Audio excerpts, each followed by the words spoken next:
एक छोटा सा घर था। उस घर में एक छोटा बच्चा, नाम था राहुल। राहुल को अचानक एक बहुत बड़ी बीमारी लग गई। उसका चेहरा पीला पड़ गया था, सांसें तेज चल रही थीं। उसकी माँ नीतू और विकास दोनों ही थोड़े घमंडी स्वभाव के थे। उन्हें दिखावा और पार्टियों का शौक था। उसी दिन दोनों एक बड़ी पार्टी में गए हुए थे। रात में नीतू कार चला रही थी। पास में विकास बैठा था। दोनों थोड़े नशे में, थोड़े लापरवाह। अचानक सड़क पर एक ट्रक सामने आ गया और कार जोरदार टक्कर से भिड़ गई। कार बुरी तरह से क्षतिग्रस्त हो गई। नीतू को सिर पर चोट लगी, विकास बेहोश हो गया और उनका फोन भी वहीं गिरकर टूट गया। अस्पताल का मंजर। इधर राहुल का हाल और बिगड़ गया। घर पर उसके दादा रामनाथ अकेले थे। उन्होंने पोते को गोद में उठाया और जैसे तैसे पैदल ही नजदीकी अस्पताल की ओर भागे।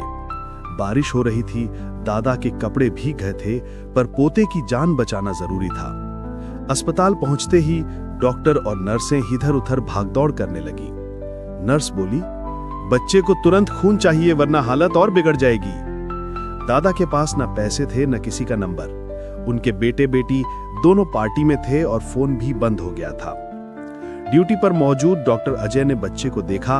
वो समझ गया कि मामला बहुत गंभीर है। उसने तुरंत तैयारी शुरू की। इसी बीच अस्पताल में एक औरत तूफान की तरह घुस आई।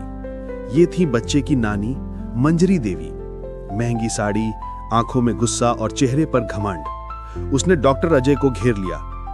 मेरी बेटी की गाड़ी थाने में खड़ी है, उसे छुड़ाओ। और सुनो, अगर तुमने मेरी बात नहीं मानी तो मैं तुम्हें बदनाम कर दूंगी। 10 लाख रुपए दोगे तभी मैं चुप रहूंगी। इतना सुनकर डॉक्टर हैरान रह गया। दादा रामनाथ हाथ जोड़कर गिड़गिड़ाए, बिटिया पहले बच्चे को बचा लो, पैसे का इंतजाम बाद में हो जाएगा। लेकिन मंजरी देवी का घमंड और लालच कम नहीं हुआ।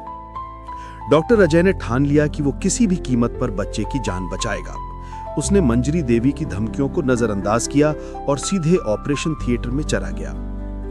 रात के अंधेरे में मशीनों की आवाजें, नर्सों की भागदौड़ और डॉक्टर की मेहनत चलती रही। बाहर दादा रामनाथ आंसू बहा रहे थे और भगवान से दुआ कर रहे थे। कई घंटों की मशक्कत के बाद आखिरकार डॉक्टर बाहर आया।